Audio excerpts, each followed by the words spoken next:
All right, so what was it, huh? Stevensville, Texas is a farm town where when the sun goes down at night, the stars light up in the sky. And last week, witnesses claim they saw something hovering hundreds of feet above the ground, and they say they saw fighter jets, F-16s, chasing these mysterious objects. What gives? Pete Hardinger is the director of the Round Town UFO Society.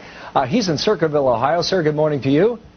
Hello there. You did not witness what's described in Texas, but if I told you the following, that they say it was a mile long and a half-mile wide, it was, quote, positively, absolutely, nothing from these parts, what would you say? Well, I'd have to decide it was an unidentified flying object. Then we're supposed to have some MUFON investigators go to Stevensville and investigate. I've been a member of the Mutual UFO Network for several years. So you're going to go down there and check it out? No, not myself. We have investigators in every state in the country, and so there'll probably be some local investigators. Okay, what do the witnesses say? He watched it through his rifle's telescopic lens and describes it as a very large and without seams, nuts, or bolts. Have you heard a description like that before, Pete? Yeah, there's been descriptions like that before. The so-called Phoenix Lights, years ago, they weren't flares, and that huge object was first seen even by the governor of Arizona fly over, and that was a huge object at the time, so that's kind of similar, you might say. By the way, on the screen, that's a superimposition there that we crafted up here from previous stories. Officers happen to be there at the right time at the right time. Well, if we saw that, that would be our lead story this morning. It would supersede Michigan, right? Now, Pete, back to the issue here. We are told that the illusion could have been created by two commercial airplanes. Lights from the aircraft would seem unusually bright and may appear orange from the setting sun. Does that explain this away?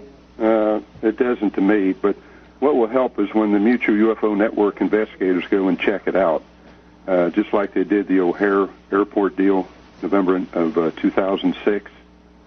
So, yeah, we'll just have to wait for the results of the investigation, but it does seem very interesting. All right, Pete Hardinger, thanks. Circleville, Ohio, on the telephone there, head of the Round Town UFO Society. By the way, Megan, 200 UFO sightings reported each month. That's a big number, Bill. Not just in a year or a decade, but each month. You a believer? Yeah. You are not alone. Thank you. Just a few months ago, the Associated Press took a look at how many American adults think that UFOs do in fact exist. In addition to Bill Hemmer, there are many more. They found that more than a third of American adults are believers. Far fewer than that, however, have actually seen a UFO with their own eyes. See that? The poll shows that only 14% of adults have actually gotten a glimpse of a UFO at some point in their lifetime. Are you part of that group, Bill? Maybe. You think you've seen something? What about you? I'm too busy editing this tease that we're about to read, and I want to make sure that it comes out the right way. About girls in puberty. Yeah, you're going to hear about that in a second, okay? UFO. There's got to be, you know when you're flying in an airplane, and there's just so much space up there and down below. Yeah. There's got to be something out there. When you get out in the countryside and you look up at those stars, they go forever. Galaxies out there much larger than ours. All right, you're freaking me out now. All right, well, that's what I'm here for.